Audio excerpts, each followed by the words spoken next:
रहे थे। सबसे पहले बेट द्वारका स्थित द्वारकाधीश मंदिर में पूजा अर्चना की।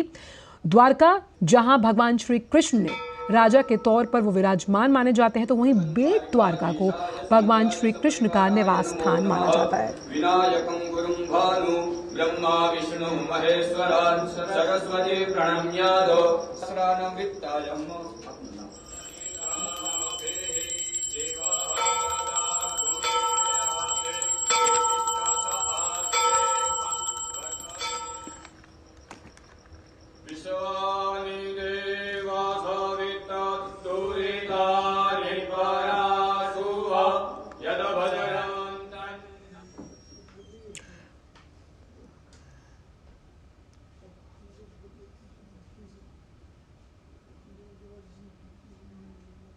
तो बेट द्वारका में पूजन अर्चन करते हुए नजर आ रहे हैं प्रधानमंत्री नरेंद्र मोदी। और हमारे साथ इस बड़ी खबर पर बात करने के लिए हमारे संवाददाता अश्विनी मिश्र भी जुड़े हुए हैं। अश्विनी, अगर बेट द्वारका की बात की जाए तो ये मान्यता है कि ये भगवान श्री कृष्ण का मूल घर था और आज प्रधानमंत्री ने यहाँ पर पूजा अर्चना की है और विशिष्ट इस पूजा अर्चन में शामिल हुए हैं आज के दिन प्रधानमंत्री। और बेट द्वारका का दूसरा नाम बेट शंखोदरा भी माना जाता है। जी, निश्चित तौर से प्रधानमंत्री ने आज अपने दिन की शुरुआत जो है बेट द्वारका में भगवान द्वारकाधीश के पूजा अर्चना के साथ की। प्रधानमंत्री नरेंद्र मोदी यहाँ पर पहुंचे और ये अगर देखें तो द्वारका से अलग द्वारकाधीश मंदिर द्वारका धाम में है। उसके अलावा समुद्र के रास्ते आते हुए ओखा से तकरीबन 3 किलोमीटर दूर बेट द्वारका एक द्वीप है, जहाँ पर ये माना जाता है कि भगवान श्री कृष्ण अपने परिवार के साथ, अपनी रानियों के साथ यहाँ पर निवास करते थे। ये उनका निवास स्थान माना जाता है और जो शासन स्थान है वो द्वारकाधीश माना जाता है।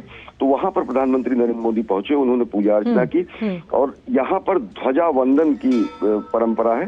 परंपरागत तरीके से जो पूजा अर्चना की जाती है, भगवान श्री कृष्ण की यहाँ पर जो मूर्ति है वो बालू की मूर्ति मानी जाती है और ये माना जाता है कि माता रुक्मिणी ने ही अपने हाथों से इस मूर्ति को बनाया है।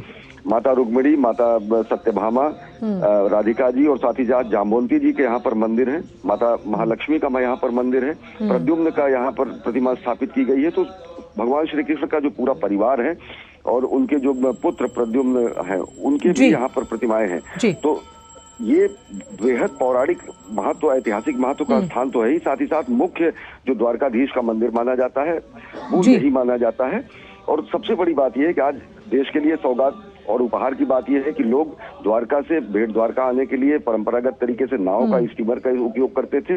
वो जो एक श्रम साध्य स्थिति होती थी यात्रा की, तीर्थ यात्रा की, वो अब समाप्त होगी। 2.5 किलोमीटर लंबा सिग्नेचर ब्रिज जो है बनकर पूरी तरह तैयार हुआ। 2017 में प्रधानमंत्री नरेंद्र मोदी ने इसकी खुद आधारशिला रखी थी और अब वो क्षण आ गया है एकदम समीप। प्रधानमंत्री नरेंद्र मोदी यहाँ सिग्नेचर ब्रिज की तरफ पहुंच चुके हैं, जा चुके हैं। तो जब वो सिग्नेचर ब्रिज का लोकार्पण करेंगे, सुदर्शन सेतु इसका नाम दिया गया है। सुदर्शन वही अस्त्र है जो भगवान श्री कृष्ण जो है अपने हाथ में धारण करते थे।